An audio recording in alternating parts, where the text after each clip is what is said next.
Hello student, હવે જો ધોરણ 6 ની અંદર આપણે છઠ્ઠું ચેપ્ટર જોતા હતા પૂર્ણાંક સંખ્યાઓ। તો પૂર્ણાંક સંખ્યાઓની અંદર તો કઈ કઈ સંખ્યાનો સમાવેશ થાય? તો ત્રણ સંખ્યાઓ થાય, ઋણ, ધન અને શૂન્ય એનો સમાવેશ થાય છે। પછી આપણે સંખ્યા રેખા દોરી, પ્રાકૃતિક સંખ્યા જોઈ, પૂર્ણ સંખ્યા જોઈ। તો એની અંદર પ્રાકૃતિક સૌથી નાની પ્રાકૃતિક સંખ્યા આપણે જોઈ હતી, તો સૌથી નાની પ્રાકૃતિક સંખ્યા 1 થાય, સૌથી નાની પૂર્ણ સંખ્યા 0। એનો મતલબ પૂર્ણ સંખ્યાની શરૂઆત 0 થી અને પ્રાકૃતિક સંખ્યાની શરૂઆત 1 થી થાય છે। તો આ રીતે આપણે જે સંખ્યાઓ જેની જે પ્રમાણે હતી એ પ્રમાણે આપણે એ સંખ્યાઓને પણ જોઈ હતી। તો એને આધારે આપણે સ્વાધ્યાય 6.1 જોતા હતા। તો 6.1 ની અંદર અહીંયા આપણે 1 થી 6 દાખલા જોયા હતા, 7મા નંબરનો દાખલો આવ્યો હતો। હવે આગળ જોઈએ એની અંદર તો કેવી રીતે છે। તો હવે જો આપેલી જોડી વચ્ચેના દરેક પૂર્ણાંકને તેમના ચડતા ક્રમમાં ગોઠવો। તો આપેલી અહીંયા જો તો જે જોડી આપી છે એને દરેક પૂર્ણાંકને તેમના ચડતા ક્રમની અંદર ગોઠવવાના છે। જે ચડતા ક્રમની અંદર આપણને ખબર છે ચડતો ક્રમ ને ઉતરતો ક્રમ। આગળ આપણે શીખી ગયા ચડતો ક્રમ એટલે પહેલા સૌથી નાની સંખ્યા, પછી એથી મોટી, એથી મોટી, એથી મોટી, એમ સંખ્યા મોટી થતી જાય। ઉતરતો ક્રમ એટલે પહેલા મોટી અને પછી નાની સંખ્યાઓ આવતી જાય। તો 0 અને -7 વચ્ચે નંબર 1 છે 0 અને -7। તો આની અંદર આપણે સંખ્યાની ચડતા ક્રમની અંદર આપણે ગોઠવીએ તો -6, -5, -4, -3, -2, -1 સુધી જ આપણે લેવાની છે, 0 લેવાની નથી। તો -1 બરાબર। તો આ રીતે આપણે એને સંખ્યાને ચડતા ક્રમની અંદર એને લખી દીધી। પછી જો -4 અને 4, -4 અને 4, તો એને આપણે ચડતા ક્રમમાં તો -3, -2, -1, 0, 1, 2 અને 3 બરાબર। તો આ રીતે આપણે સંખ્યાઓને ચડતા ક્રમમાં ગોઠવવાની છે। જે સંખ્યાઓ આપણને આપી છે એ સંખ્યાને ચડતા ક્રમની અંદર આ રીતે આપણે એની અંદર ગોઠવી શકાય। જે સંખ્યાઓ આપણે લઈએ છીએ એની અંદર જોવાનું કે કઈ સંખ્યા કેવી રીતે આપણે લેવાની છે અને એ રીતે એ સંખ્યાને ચડતા ક્રમની અંદર ગોઠવી દેવાની। બાકીની બે જે સંખ્યાઓ છે એ દરેક વિદ્યાર્થી જાતે એને ગોઠવશે, બરાબર। એકદમ ઈઝી છે દાખલા, એને જાતે ગોઠવશે। પછી જો દાખલા નંબર 8, 20 થી મોટી 4 ઋણ પૂર્ણાંક સંખ્યા લખો। 20 થી મોટી 4 ઋણ પૂર્ણાંક આપણે લખવાની છે। તો 20 થી મોટી તેનાથી ઘણી બધી ઋણ પૂર્ણાંકો આવશે, પણ આપણે એની 4 જ લખવાની છે। તો દાખલા નંબર 8 ની અંદર પહેલો છે કે ઋણ -20 થી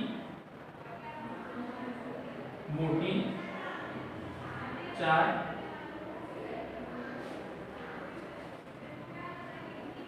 ઋણ પૂર્ણાંક તેમાં કઈ આવશે? -19, -18, -17 અને -16। તો આ છે બરાબર। એ કઈ સંખ્યાઓ છે?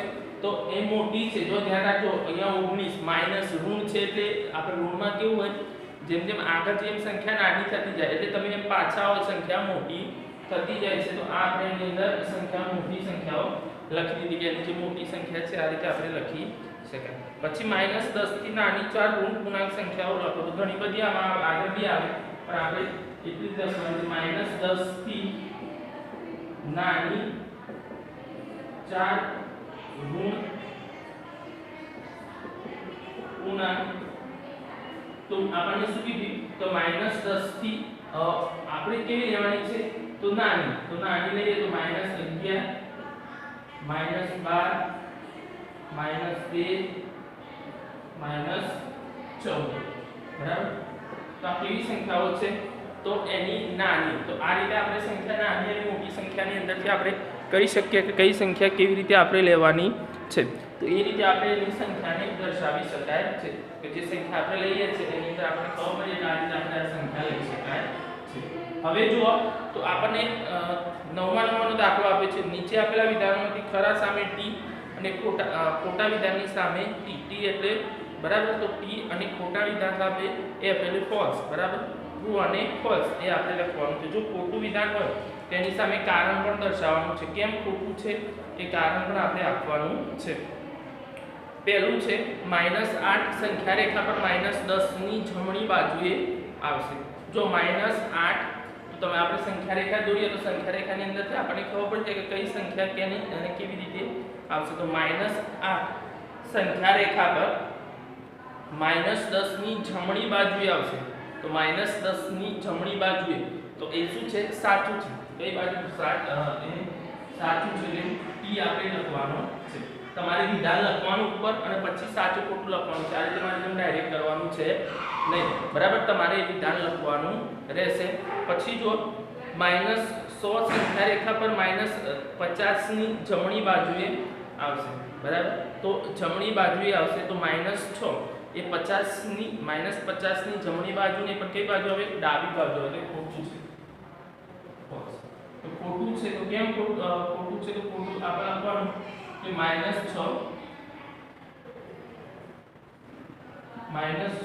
એ -50 ની કઈ બાજુ આવશે? ડાબી બાજુ. જમણી બાજુ ને પણ કઈ બાજુ આવશે? ડાબી બાજુએ આવશે. તો એનું આપણે આ કારણ દર્શાવી દીધું. ખોટું હોય તો એનું કારણ દર્શાવવાનું છે. પછી ત્રીજો જુઓ, સી છે. તો સી ની અંદર -1 એ સૌથી નાનો ઋણ પૂર્ણાંક છે, બરાબર? તો બરાબર, તો -1 એ સૌથી નાનો ઋણ પૂર્ણાંક છે. તો ખોટું આવશે. તો સાચું શું આવે? બરાબર, સૌથી મોટો ઋણ પૂર્ણાંક આવે. કયો આવે? સૌથી મોટો ઋણ પૂર્ણાંક આવે. સૌથી નાનો આવશે ને એ મોટો થાય. કેમ કે આપણી સંખ્યા સૌથી 0 થી પછી -1 પછી -2 એનાથી નાનો થાય, પછી એનાથી નાનો -3 થાય, પછી એનાથી નાનો -4 થાય, એટલે થશે નહીં.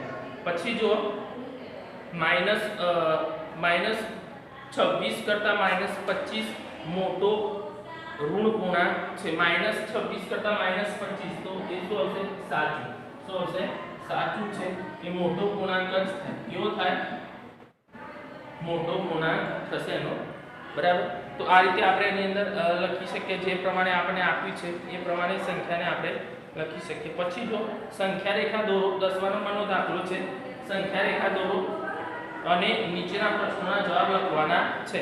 હવે સંખ્યા રેખા દોરી નીચેના પ્રશ્નોના જવાબ શું આવશે? તો જો સંખ્યા રેખા દોરી દઈએ, જો આપણે -2 ની જમણી બાજુ 4 ડગલા ચાલીએ તો આપણને કઈ સંખ્યા મળે છે? તો અહીંયા આપણે જો તો જે સંખ્યા આપણને આપી છે, જો આપણે -2 ની જમણી બાજુએ અહીંયા આપણે સંખ્યા રેખા દોરીએ છીએ, બરાબર? અહીંયા 0 લખ્યું, 1 2 3 અને 4. અહીંયા લખ્યા -1 -2 -3 -4. હવે આપણે પહેલાનો જવાબ, તમારે એક પ્રશ્ન લખવાનો છે પછી જવાબ લખવાનો છે. તો પહેલું છે, જો આપણે -2 થી જમણી બાજુ 4 ડગલા ચાલીએ, -2 થી જમણી બાજુ એટલે આ સાઈડ આપણે કેટલા ડગલા? 4 ડગલા આપણે ચાલવાના છે. તો 4 ડગલા ચાલે તો 1 2 3 અને 4. તો -2 થી જમણી બાજુ 4, બરાબર? તો આપણે 4 પગલા ચાલીએ. આપણે તો 4 પગલા ચાલીએ તો 1 2 3 4 2 કેટલા મળે છે? 2 મળે છે, બરાબર? પછી જો બીજો છે, જો આપણે 1 થી ડાબી બાજુ 5 ડગલા ચાલીએ તો આપણને કઈ સંખ્યા મળે છે? તો આપણે 5 ડગલા ચાલવાના છે. તો 1 થી ડાબી બાજુ, તો આ 1 થી ડાબી બાજુ 5 ડગલા ચાલીએ તો અહીંયા લખીએ આપણે 1 થી ડાબી બાજુ કેટલા? 5 પગલા ચાલીએ તો જો 5 1 2 3 4 અને 5 તો -4 કેટલા મળે છે? -4 મળે છે. જો આપણે સંખ્યા રેખા પર -8 પર જઈએ તો -13 પર પહોંચવા માટે કઈ દિશામાં ચાલવું પડે? તો આપણે જો તો આપણને ખબર છે કે એ જે દિશા છે, બરાબર, એ દિશાથી કઈ દિશામાં આપણે ચાલવું પડે. તો એની અંદરથી આપણને ખબર પડે કે જે આપણને આપેલી છે સંખ્યા, એ સંખ્યાથી આપણને જે સંખ્યાનો છે પહોંચવા માટે ડાબી બાજુ 5 એકમ ચાલવું પડે. તો જો પહોંચવા માટે કઈ દિશા ચાલવું પડે? તો એની અંદર જો -8 પર હોઈએ અને -13 પર જવું છે, એટલે 8 પર હોઈએ અને 13 પર, એટલે આપણે આમ જવું પડશે. તો આમ આપણે જઈએ તો કઈ બાજુ આવશે? તો ડાબી બાજુ. કઈ આપણે બાજુ આવશે? તો ડાબી બાજુ. કેટલા? તો 5 પગલા. તો ડાબી બાજુ આપણે 5 પગલા જઈએ તો આપણે ત્યાં પહોંચી જે સંખ્યા આપણે આપી છે એની અંદર આપણે, જો આપણે સંખ્યા રે પર -6 પર હોઈએ અને જો -1 પર, બરાબર, 6 ઉપર હોઈએ અને -1 પર પહોંચવા માટે કઈ દિશામાં ચાલવું પડે? બરાબર, તો કઈ દિશામાં ચાલવું પડશે? -6 છે, આ બાજુ -6 અને આમાં આવીએ એટલે કઈ બાજુ આવશે? જમણી બાજુ. તો અહીંયા આપણે લખી દઈએ જમણી બાજુ. પછી કેટલા આપણે ડગલા એના ચાલવા પડશે? તો એની અંદર પણ 5 પગલા ચાલવા પડશે, એટલે 5 એકમ આપણે ચાલવું પડશે. 5 એકમ ચાલીએ એટલે આપણને અહીંયા એની જમણી બાજુ મળે છે. આની અંદર બી તમારે પ્રશ્ન લખવાના છે, ધ્યાન રાખજો. ડાયરેક્ટ જવાબ કોઈએ કંઈ લખવાનું છે નહીં. પ્રશ્ન ફરજિયાત લખવાના, પ્રશ્ન વગર ડાયરેક્ટ કોઈએ કંઈ લખવાનું નથી. તો ધ્યાન રાખજો એની અંદર તો કેવી રીતે આપણે લખવાનું છે અને કેવી રીતે આપણને આપ્યું છે એ ધ્યાન રાખવાનું છે, અને પછી તમારે એને લખવાનું છે. ડાયરેક્ટ કોઈએ કંઈ લખવાનું નથી, બરાબર. તો એ ધ્યાન રાખી તમે લખજો, બરાબર. આટલું લખી દો પછી આગળ તમને લખાવું.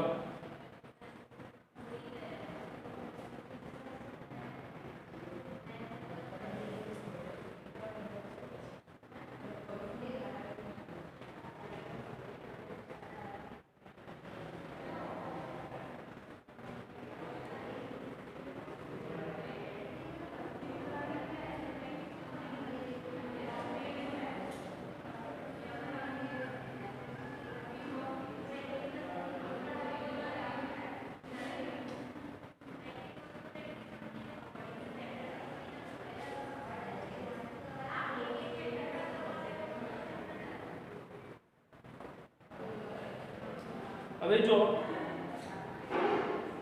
બરાબર, હવે આપણે નવો પોઈન્ટ જે આવે છે, બરાબર, એનાથી આપણે એની અંદર શીખીએ કે જો કેવી સંખ્યાને કેવી રીતે આપણે લેવાનું છે. એક પોઈન્ટ આવે છે સંખ્યા રેખાની મદદથી સરવાળા. સંખ્યા રેખાની મદદથી આપણે સરવાળા કરવાના છે. સંખ્યા રેખાની મદદથી સરવાળા, તો એની અંદર આપણે બે વસ્તુ યાદ રાખવાની કે કોઈ પણ સંખ્યા છે આપણે તો ધન પૂર્ણાંક અને ઋણ પૂર્ણાંક બે આપણે આની અંદર આવશે. તો એ બે વસ્તુ ધ્યાનમાં રાખી આપણે જે સંખ્યા રેખા હોય, બરાબર, એ સંખ્યા રેખાની અંદર આપણે સરવાળો કરવો છે.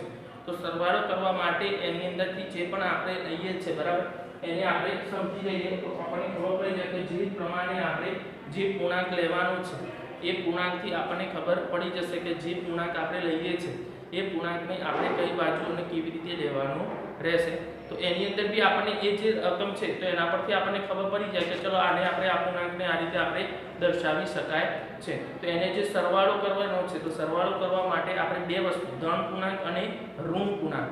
તો ધન પૂર્ણાંક અને ઋણ પૂર્ણાંકની અંદર જે સંખ્યા આપણને આપી છે એ સંખ્યાથી આપણને ખબર પડી જાય કે એ સંખ્યા આપણે કઈ બાજુ જવાનું અને કઈ બાજુ લેવાનું. તો એની બે શરતો છે, યાદ રાખજો. જો ધન પૂર્ણાંક ઉમેરવાનો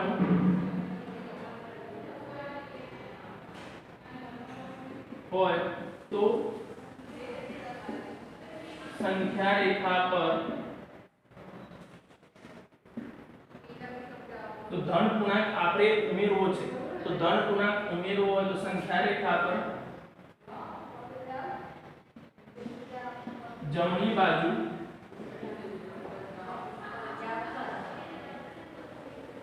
બાજુ જેટલા અંક ઉમેરવાના હોય તેટલા અંક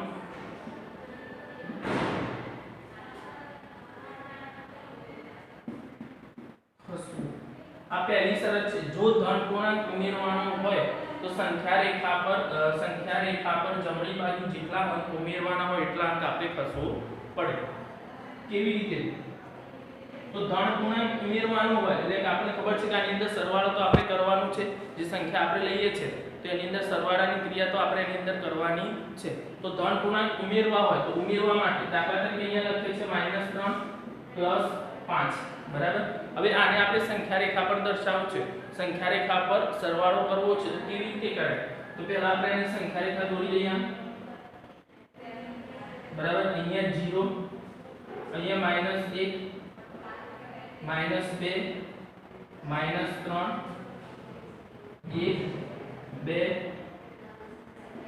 3, 4. હવે આપણને ખબર પડી કે આ જે છે એ ધન પૂર્ણાંક ઉમેરવું એટલે બીજી સંખ્યા છે આપણે ઉમેરવાની છે. તો 5 ઉમેરવા છે, ધન પૂર્ણાંક ઉમેરવો તો સંખ્યા રેખા પર કઈ બાજુ જવાનું? જમણી બાજુ ખસવાનું છે. તો જમણી બાજુ ખસવા માટે અહીંયા જો તો અહીંયા -3 છે તો -3 થી આપણે ચાલુ કરવાનું. બીજો અંક જે પહેલો અંક છે ત્યાંથી સ્ટાર્ટ કરવાનો અને બીજો અંક હોય એટલા અંક આપણે ખસવાનું રહેશે. કઈ બાજુ? તો જમણી બાજુ. તો અહીંયા જો તો 5 છે તો 1 2 3 4 ને 5. તો અહીંયા આપણે 5 અંક કઈ બાજુ? જમણી બાજુ થશે. તો આપણને કેટલા મળે છે? 2. તો આનો જવાબ 2 આવશે. કેટલો આવશે? 2. જો અહીંયા આપણે નીચે લખવાનું છે -3 થી 5 એકમ અંતર કઈ બાજુ આપણે થશે? જમણી બાજુ ખસતા કેટલા મળે છે?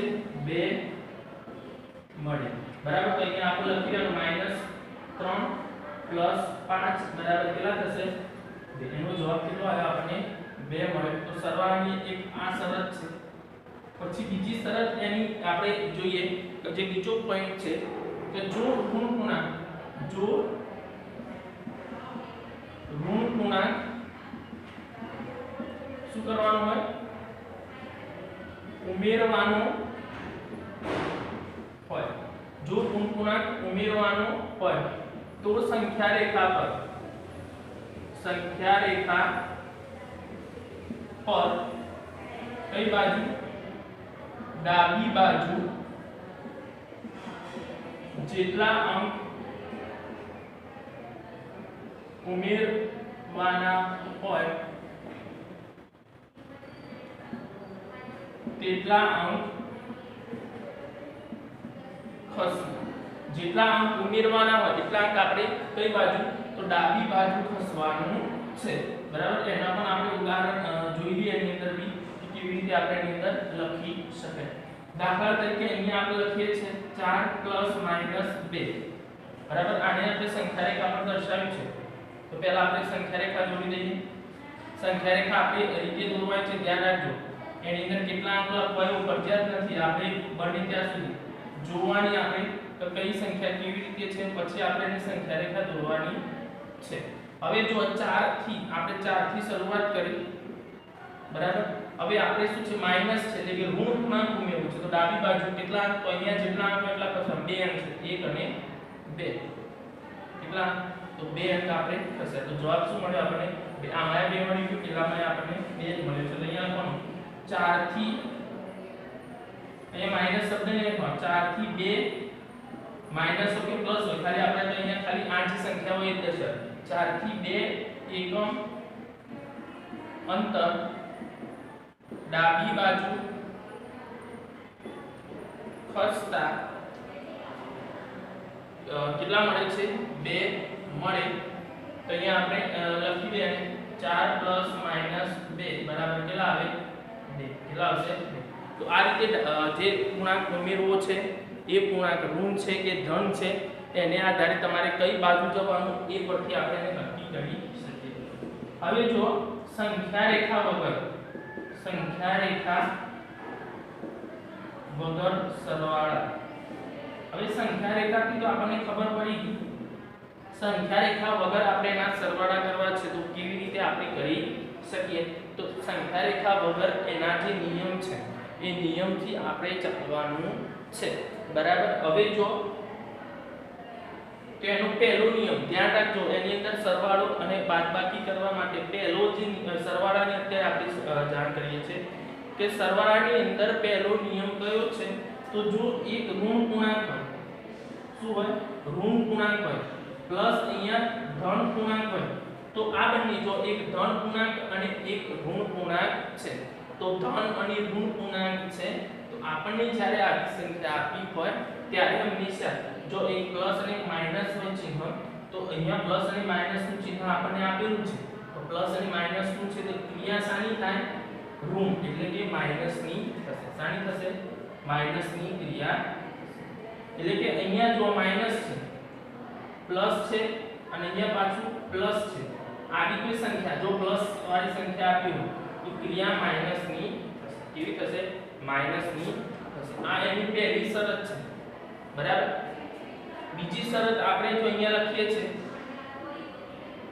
ધન હોય પ્લસ અહીંયા ઋણ હોય તો પણ શું થશે ઋણ જ થશે શું થશે ઋણ જ થશે તો જો ધન અને ઋણની અંદર આપણે એની ક્રિયા જોઈએ તો અહીંયા પ્લસ નું ચિહ્ન છે એટલે કે પ્લસ વાળી સંખ્યા છે પ્લસ નું ચિહ્ન મતલબ પ્લસ વાળી સંખ્યા છે પછી પ્લસ નું ચિહ્ન આવ્યું પછી અહીંયા માઈનસ વાળી ચિહ્ન છે તો ક્રિયા તો શાની થવાની માઈનસ ની થશે શાની થશે માઈનસ ની એ તો ઉદાહરણ સમજાય છે એટલે તમને ખબર પડી જશે કે કઈ ક્રિયા કેવી રીતે ખાલી તમે અહીંયા આ યાદ રાખો તમે પછી જો તો આપણે બંને બની ગઈ પછી અહીંયા ઋણ છે બરાબર પ્લસ અહીંયા પણ ઋણ છે બરાબર તો અહીંયા શું થશે ધન છે શું થશે ધન થશે ધન એટલે સરવાળો જો અહીંયા માઈનસ સંખ્યા છે પ્લસ છે અહીંયા માઈનસ સંખ્યા છે બરાબર અહીંયા શું થશે પ્લસ થશે ક્રિયા પ્લસ ની થશે ધ્યાન રાખજો આ બધાની ક્રિયા શાની થશે પ્લસ થશે પણ જ્યારે જવાબ આવે છે તો જવાબની અંદર બંનેમાં જે મોટી સંખ્યા હોય એ મોટી સંખ્યા વાળું ચિહ્ન તમારે મૂકવાનું છે બરાબર અને ચોથી જે શરત છે તો આપણને બધાને આવડે છે ચોથી શરતનો તો પ્લસ પ્લસ પછી પ્લસ સંખ્યા બરાબર પ્લસ જ થવાનું છે બરાબર એ સંખ્યા આપણને આપેલી છે તો એની અંદર આપણે થર્ડ વાળું સંખ્યા લખી દઈએ તો ધન સંખ્યા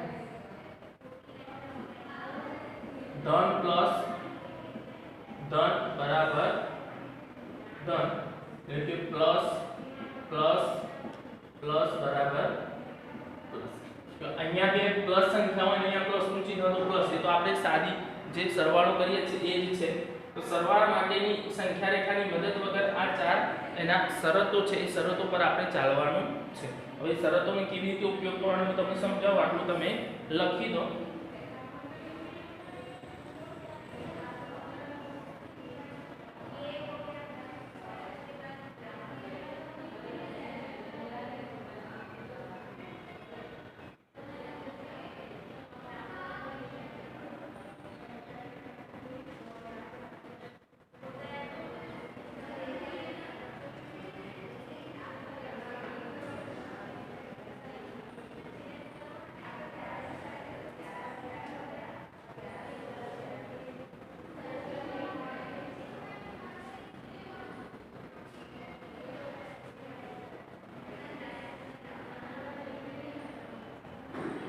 જો નિયમો એના વાતો છું તમને એટલે આપણે આઈડિયા આવશે કેવી રીતે કરવાનું પછી એને કાઢું છું આ ચાર નિયમો જે છે બરાબર તેની અંદર આપણે ઉદાહરણ સમજીએ દાખલા નંબર 1 તો અહીંયા લખું છું -3 + 4 હવે આ કઈ આ ચારમાંથી કઈ શરત છે જોઈ લો તો એક માઈનસ છે ને એક ધન તો પહેલી શરત થઈ તો પહેલી શરતની અંદર જો માઈનસ સંખ્યા પછી પ્લસ સંખ્યા એટલે ધન સંખ્યા ક્રિયા શાની થઈ ઋણની એટલે કે માઈનસની ક્રિયા કરવાની તો માઈનસની સંખ્યા ક્રિયા કરે એટલે મોટી સંખ્યાની નાની સંખ્યા બાદ કરી દેવાની તો 4 માંથી 1 જાય તો સોરી 4 માંથી 3 જાય તો 1 આ બંનેમાં મોટી આમાં છે હત્યામાં મોટી સંખ્યા કઈ 4 છે એની આગળ કઈ ચિહ્ન છે પ્લસ છે તો જવાબ આપણને કેવો મળશે પ્લસ મળશે કેવો મળશે પ્લસ બરાબર તો આ એક નિયમ એનો થયો પછી આપણને દાખલા તરીકે અહીંયા 2 + -5 બરાબર આ બે છે ધન સંખ્યા અને ઋણ સંખ્યા તો ધન અને ઋણ તો ક્રિયા તો ઋણની જ થવાની ઋણ એટલે માઈનસની જ થવાની ક્રિયા કરવાની છે તો માઈનસની ક્રિયા કરવાની તો 5 માંથી 2 જાય તો કેટલા વધશે 3 પણ 3 કેવા વધે પ્લસ કે માઈનસ તો એના માટે આપણે આ બંનેમાં મોટી કઈ તો 5 આમ જોવા જઈએ તો 5 ઋણ છે એટલે માઈનસ છે એટલે સંખ્યા નાની કહેવાશે પણ આપણે ચિહ્નને ધ્યાનમાં રાખવાનું નહીં ચિહ્નને ધ્યાનમાં રાખ્યા વગર ખાલી આપણે નાની મોટી સંખ્યા કહેવાની તો 5 એ મોટી કહેવાશે એની આગળ માઈનસ નું ચિહ્ન એટલે જવાબ આપણે 3 મળશે. કેવું મળશે? -3. પછી -6 પ્લસ -1 બરાબર. તો બંને માઈનસ એટલે ઋણ સંખ્યાઓ છે. તો જો અહીંયા ઋણ અને અહીંયા ઋણ, તો ક્રિયા સાની થશે? ધનની. ધનની એટલે પ્લસ કરવાનો. તો આનો પ્લસ કરી દઈએ તો 6 ને 1 7. જવાબ કયો? તો મોટી સંખ્યા 6 છે. 6 ની આગળ માઈનસ નું ચિહ્ન છે, તો -7 એનો જવાબ આવશે. બરાબર. તો એ રીતે એની ક્રિયા. અને આ તો આપણે એ ધનવાળી સંખ્યા તો ખબર જ છે, એની અંદર 8 + 7 બરાબર 15. એ તો બંને ધન સંખ્યા છે, તો જવાબ આપણને ધન સંખ્યા મળવાની છે. તો આ રીતે આપણે એની જે 4 ક્રિયા છે, એ 4 ક્રિયાને આધારે આપણે એને લખી શકાય છે કે એની અંદર જે સંખ્યા આપણે લખીએ તેની અંદર આપણને ખબર પડે કે આ 4 નિયમનો ઉપયોગ કરવાનો છે. જો ફરી એકવાર એ નિયમ કહી દઉં તમને, એક પ્લસ અને એક માઈનસની સંખ્યા હોય તો માઈનસની ક્રિયા કરવાની, બે માઈનસ હોય તો પ્લસની ક્રિયા કરવાની, બે પ્લસ હોય તો પ્લસની ક્રિયા કરવાની છે. આ રીતે એની અંદર તો આ શરતો પ્રમાણે તમારે દાખલા ગણવાના આવશે. જ્યારે સંખ્યા રેખાનો ઉપયોગ નથી કરવાનો ત્યારે ચિહ્નને ધ્યાનમાં રાખવાનું. ક્રિયા પ્લસ માઈનસ ની થાય, પણ ચિહ્ન જે મોટી સંખ્યા હોય એ મોટી સંખ્યાનું તમારે મૂકવાનું છે. હવે જો સ્વાધ્યાય 6.2 એની અંદર દાખલા નંબર 1, તો એમાં પહેલો છે સંખ્યા રેખાનો ઉપયોગ કરી પૂર્ણાંક લખો. તો સંખ્યા રેખાનો ઉપયોગ કરી પૂર્ણાંક લખવાના છે. તો 5 માં 3 ઉમેરતા, બરાબર. હવે સંખ્યા રેખાનો ઉપયોગ કરી 5 માં 3 ઉમેરતા, બરાબર.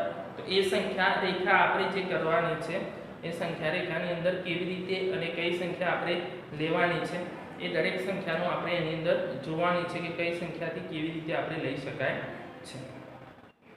હવે જો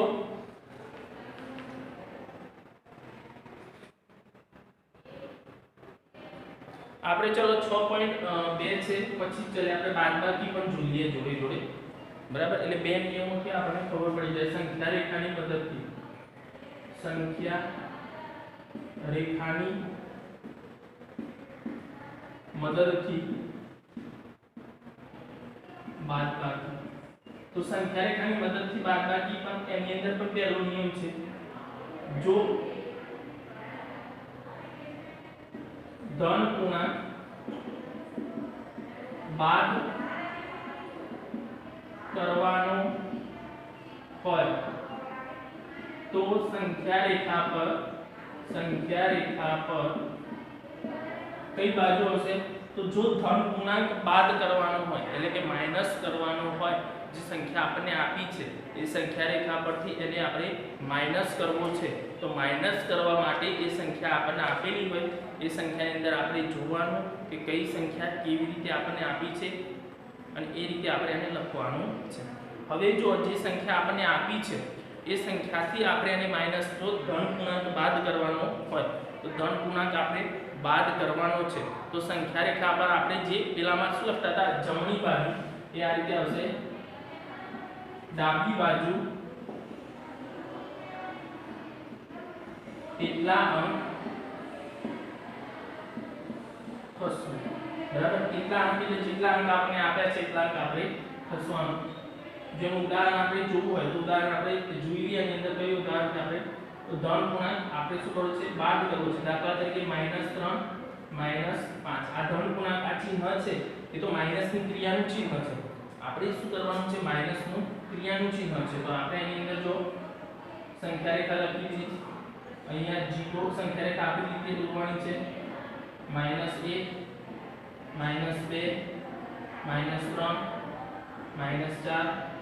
-5 -6 -7 -8.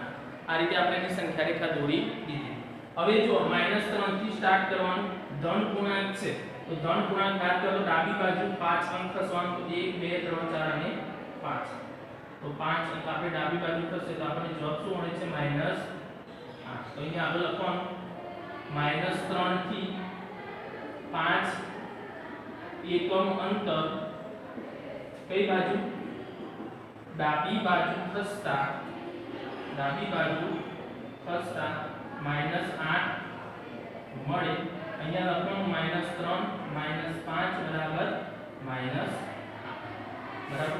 એ રીતે આપણે એનો બાદબાકીનો જે પહેલો નિયમ છે એ આ રીતે આપણે એની અંદર કરી શકાય છે કે જે કયો પૂર્ણાંક છે ને કેવી રીતે આપણને આપેલું છે એને ધ્યાનમાં રાખવાનું છે, બરાબર. એનો જે બીજો નિયમ છે એ આપણે નેક્સ્ટ લેક્ચરની અંદર જોઈશું, બરાબર. અત્યારે આટલા સુધી આપણે જોઈએ.